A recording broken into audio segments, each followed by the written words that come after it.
Hello दोस्तों, नमस्कार। SM किसी चैनल में मैं आप सब लोगों का दिल से बहुत बहुत स्वागत करता हूं। दोस्तों, इस वीडियो में हम लोग कवर करने वाले एक बहुत ही इंटरेस्टिंग टॉपिक के बारे में, एंड ये है सरकार से रिलेटेड। सरकार से रिलेटेड मतलब सरकार अलग अलग पॉलिसीज लेकर आती है, रहती है, सरकार के विजन होते हैं। और जैसे कि मैंने आपको कहा है कि शेयर बाजार में हम लोग को बहुत सारे सेक्टर्स देखने को मिल जाते हैं, बहुत सारे इंडस्ट्री देखने को मिल जाते हैं, बहुत सारे बिजनेसेस देखने को मिल जाते हैं। ठीक है, तो सरकार की पॉलिसियाँ क्या रहेगी, सरकार कौन से सेक्टर के फेवर में है, कौन से सेक्टर के खिलाफ है, तो ये चीज़ें हमें पता होनी चाहिए। और जब मैं इस प्रकार की बातें करता हूँ, काफ़ी लोग कमेंट सेक्शन में पूछते भी है कि सर आपको कैसे पता चलता है, आपको लेटेस्ट अपडेट कैसे पता चलता है। तो दोस्तों, बहुत ही सिंपल सा गणित है। अगर हम सरकार के हिसाब से बात करें तो अलग अलग डिपार्टमेंट हम लोग को देखने को मिल जाती है, अलग अलग मिनिस्ट्रीज हम लोग को देखने को मिल जाती है। उनके जो हेड रहते हैं, ठीक है, अब उनको इंटरव्यू को आपको देखना पड़ेगा, उनके इंटरव्यू को फॉलो करना पड़ेगा। उनका मिशन क्या है, मतलब मिशन क्या है, विजन क्या है, उससे आपको एक अंदाजा आएगा कि वो किस दिशा में बढ़ते हुए देखने को मिले। जैसे कि एग्जांपल की मैं बात करूं, रक्षा मंत्रालय की बात करें, मिनिस्ट्री ऑफ डिफेंस की बात करें, तो आप किन को फॉलो करोगे?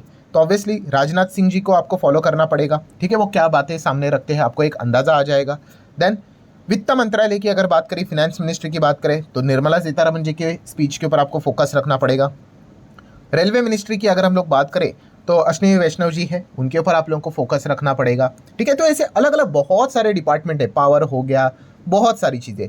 वैसे अगर हम लोग बात करें तो ministry of road transport and highways की अगर हम लोग बात करें तो इससे रिलेटेड किसके ऊपर हम फोकस रखते हैं? ऑब्वियसली नितिन गडकरी जी की ओर।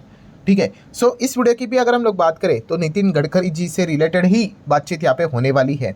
ठीक है, सो जैसे कि आपको बताया अलग अलग प्रोग्राम्स में जाते रहते हैं, एंड वहाँ पे जो उनका स्पीच होता है उनको आप लोगों ने फॉलोअप लेना होता है कि एग्जैक्टली वो किस दिशा में जा रहे हैं, कौन से सेक्टर के बारे में बात कर रहे हैं, एंड पहले वो बात कर रहे हैं उससे रिलेटेड चीज़ों को फॉलो कर भी रहे हैं या फिर यू टर्न ले रहे हैं। ये देखना भी इंपॉर्टेंट चीज़ है, क्योंकि उसी दिशा में हम लोग को पॉलिसीज आती जाती देखने को यहाँ पे मिलती रहती है।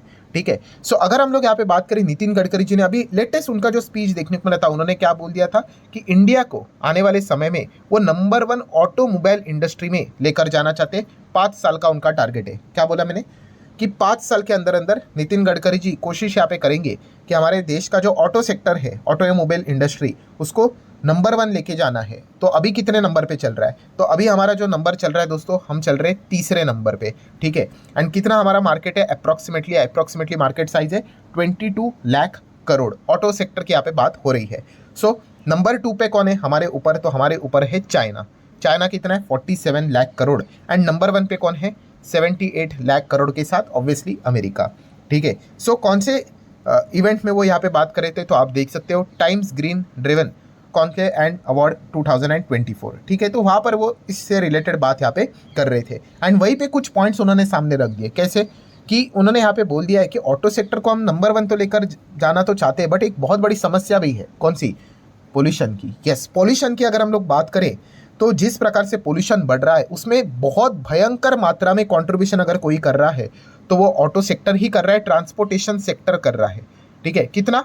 40%। यस, 40% एयर पोल्यूशन जो देश में हो रहा है बिकॉज ऑफ ट्रांसपोर्ट सेक्टर। ये बात मैंने नहीं कही है, ये खुद नितिन गडकरी जी ने बात बोली। आप चाहो तो उनका स्पीच यहाँ पे देख लेना। एंड उन्होंने कहा कि ये सबसे बड़ा मेजर कंसर्न भी है। ठीक है, एंड इसके पीछे का मेजर रीजन भी क्या है, क्यों हो रहा है? Fossil fuel. फॉसिल फ्यूल मतलब आसान भाषा में बोले तो पेट्रोल डीजल। जिस प्रकार से पेट्रोल डीजल का कंजम्पशन होते ही जा रहा है, ठीक है, ये पोल्यूशन लगातार बढ़ते रहेगा। इसको अगर रिड्यूस करना है पोल्यूशन को, ठीक है, तो फॉसिल फ्यूल के ऊपर कुछ ना कुछ प्रतिबंध यहाँ पे लगाना ही पड़ेगा, तभी जाके हम लोग को वो चीज़ें देखने को मिल सकती है। आप देख सकते हैं उन्होंने बात बोली है कि मतलब गवर्नमेंट की अगर हम लोग बात करें तो इसीलिए क्या कर रहे हैं, ऑल्टरनेटिव फ्यूल्स को प्रमोट कर रहे हैं, लाइक एथेनॉल, मेथनॉल, हाइड्रोजन की बात करें तो। ठीक है, अभी शुरुआत की है। ठीक है, एंड शुरुआत हमेशा टफ ही होती है, एकदम से रातों रात ऐसे चुटकी बजाते चीज़ें नहीं बदलती है, टाइम लगता है। ठीक है, बट उनका फोकस यही है कि इंडिया का जो फॉसिल फ्यूल का इंपोर्ट बिल जो बाहर से हम लोग, आप कह सकते हैं क्रूड ऑयल जो मंगाते हैं, कितना बनता है पता है? 22 लाख करोड़ का बिल बनता है हमारा। इतना पैसा हम लोग स्पेंड करते हैं फॉसिल फ्यूल से रिलेटेड।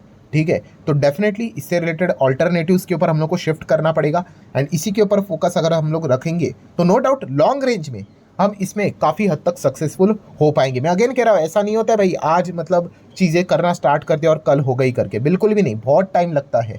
ठीक है, बट कभी तो शुरू करना पड़ेगा, एंड हमेशा इनिशियल स्टेज पे इम्पॉसिबल ही लगता है, ठीक है। इनिशियल स्टेज पे ऐसा मतलब लगता है कि होगा ही नहीं करके, ठीक है। बट ऑब्स्टिकल्स को ही ब्रेक करके ही आगे बढ़ना होता है। जो भी ऑब्स्टिकल्स आते हैं उसी में ही इंप्रूवमेंट करके आगे बढ़ना होता है। मतलब सरकार बेसिकली अगर हम लोग बात करें तो नितिन गडकरी जी यही बताने की कोशिश करें कि यस, हमारा जो फोकस है वो ऑल्टरनेटिव फ्यूल्स के ऊपर ज़रूर यहाँ पे रहेगा, उसको बढ़ा देने से रिलेटेड रहेगा। तो कंक्लूजन क्या निकलता है कि यस, इलेक्ट्रिक व्हीकल की बात करें या फिर बायोफ्यूल्स की बात करें, बायोफ्यूल मतलब वही एथेनॉल से रिलेटेड बात कर ले, हाइड्रोजन की बात कर ले, ग्रीन हाइड्रोजन की बात कर ले, तो इसके ऊपर उनका अच्छा खासा फोकस इस सरकार का फिलहाल तो रहने वाला है। सो डेफिनेटली इससे रिलेटेड कंपनीज को अगर आप पढ़ रहे होंगे तो ज़रूर आप क्या कर सकते हैं, ये जो बिजनेसेस है इनको ज़रूर स्टडी यहाँ पे कर सकते हैं। इससे रिलेटेड जो कंपनीज है, शेयर्स है, स्टॉक्स है, ज़रूर आप इनको रडार के ऊपर यहाँ पे रख सकते हो। फिलहाल तो सरकार ने इसके पहले भी इनको प्रमोट करने की कोशिश यहाँ पे की थी। कंपनीज बिजनेसेस की हम लोग बात कर रहे हैं तो डेफिनेटली ये कंपनियां भी भविष्य में अच्छा करने का यहाँ पे मतलब चांसेस ज़्यादा देखने को मिल रहा है। बट याद रखना, इस चीज़ के लेकर सरकार के ऊपर आपको बहुत अच्छा फोकस रखना पड़ेगा, ठीक है। अभी जो ये पढ़ाई बढ़ाई नहीं करती है, ठीक है, टाइम पास करते भाई, वो बोल देंगे अरे पहले तो आप ये बोलते थे अभी यू टर्न ले रहे हो। अरे यू टर्न मैं नहीं ले रहा हूँ, अगर सरकार यू टर्न लेंगी तो हम भी यू टर्न ले लेंगे, as simple as that. Online gaming की हम लोग कितनी अच्छी बातें करते थे, अभी देख लीजिए 28% का जीएसटी ठोक दिया, ठीक है। गेमिंग गैम्बलिंग सेम डेफिनेशन कर दिया, हो गया। अभी क्या बात करें, ऑनलाइन गेमिंग का एक फ्यूचर ओरिएंटेड बिजनेस स्किल हो गया।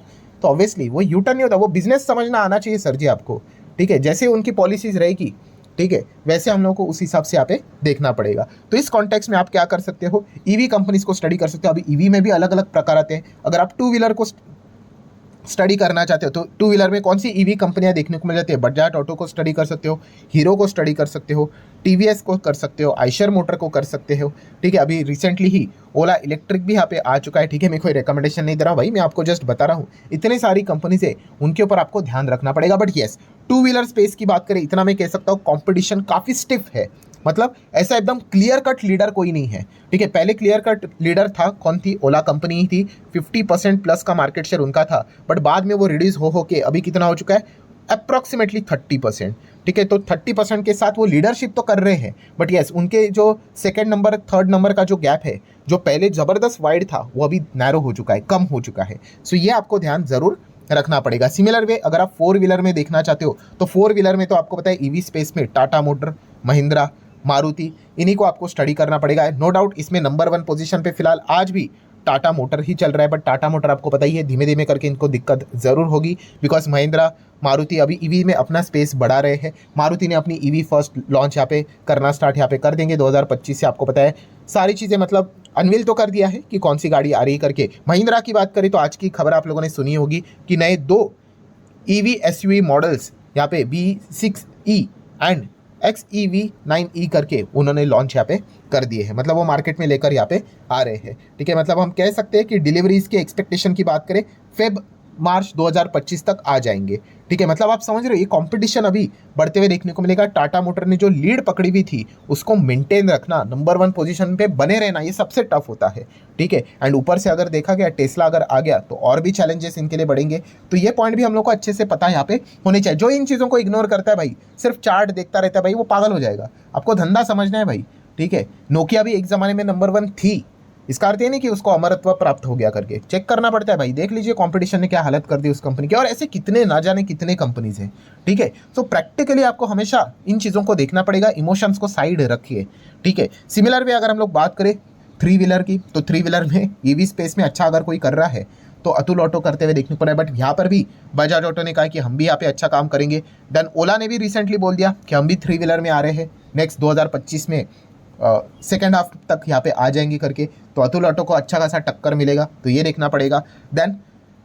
इलेक्ट्रिक बस की एक बात करें तो यहाँ पे तो 2 ही बड़े प्लेयर्स है, ओलेक्ट्रा ग्रीन टेक की बात करें, जेबीएम ऑटो की अगर हम लोग बात करें तो यहाँ पे देखा गया तो ज़्यादा हेवी कंपटीशन नहीं है। ये 2 ही बड़े प्लेयर्स हम लोग को फाइट करते हुए देखने को मिल रहे हैं। नेक्स्ट अगर बात करेंगे तो इलेक्ट्रिक व्हीकल के जो ट्रक, इलेक्ट्रिक व्हीकल नहीं कह सकते, हाइड्रोजन ट्रक की अगर हम लोग बात करें, इससे रिलेटेड अशोक लेलैंड को आप स्टडी कर सकते हो। अशोक लेलैंड ने पहला heavy duty truck with the hydrogen combustion engine technology के साथ लॉन्च किया था। किसके साथ? रिलायंस इंडस्ट्री के साथ मिलकर, ठीक है। तो जरूर आप इन कंपनीज को ऐसा पढ़ सकते हो भाई, ये पढ़ाई करना बहुत इंपॉर्टेंट चीज़ रहती है। देन ईवी की बात हो रही तो चार्जिंग इंफ्रास्ट्रक्चर तो मस्ट है भाई, यही सबसे बड़ा प्रॉब्लम बन चुका है। कोई ईवी से रिलेटेड किसी को प्रॉब्लम नहीं है। अगर मैं पर्सनल बात भी कर दूँ ना मुझे भी ईवी से इतना ज़्यादा प्रॉब्लम नहीं है, मुझे चार्जिंग इंफ्रास्ट्रक्चर जो अभी तक रेडी नहीं हुआ है उससे प्रॉब्लम है। ठीक है, मुझे अगर घुमानी है गाड़ी तो भाई विद इन सिटी ही ठीक है, अगर लॉन्ग रेंज गाड़ी लेकर जानी है तो हाईवेज पे उतना चार्जिंग इंफ्रास्ट्रक्चर होना चाहिए कि नहीं, बीच में गाड़ी बंद पड़ गई क्या करेंगे हम लोग।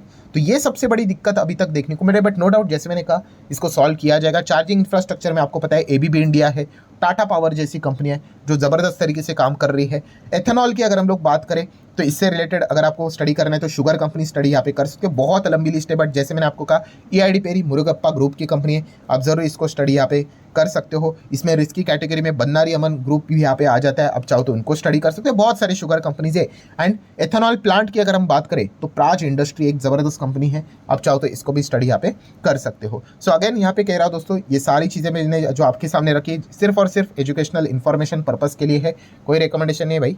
ठीक है, आप जितना चाहे इन कंपनीज को स्टडी कर सकते हो। कोई डिसीजन लेना है तो आपके जो फाइनेंशियल एडवाइजर होंगे उनके साथ डिस्कस करके आपको जो सही लगता है वो चीज़ें आप फॉलो कर सकते हो। बट इतना हम कह सकते हैं दोस्तों, इस प्रकार से जो अलग अलग मिनिस्ट्री होते हैं, उनके जो डिपार्टमेंट्स होते हैं, उनके जो हेड होते हैं, मिनिस्टर होते हैं, उनको आपको फॉलोअप लेना पड़ेगा अगर आप उस सेक्टर को लेकर ज़्यादा फोकस रख रहे हो तो। हाँ, अगर एक कोई पर्टिकुलर सेक्टर है जहाँ पे आपको मतलब ज़्यादा इंटरेस्ट ही नहीं है तो फिर ठीक है, फॉलो ही मत करना, एज सिंपल एज दैट।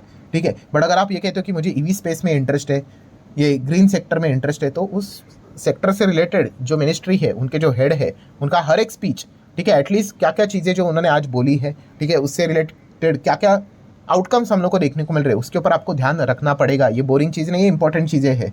ठीक है, सो आशा करता हूँ दोस्तों बहुत कुछ चीज़ें आपको सीखने को मिली होगी। तो आप चाहो तो इस वीडियो को लाइक एंड शेयर कर सकते हो। मिलते हैं नेक्स्ट वीडियो में, तब तक के लिए बाय बाय।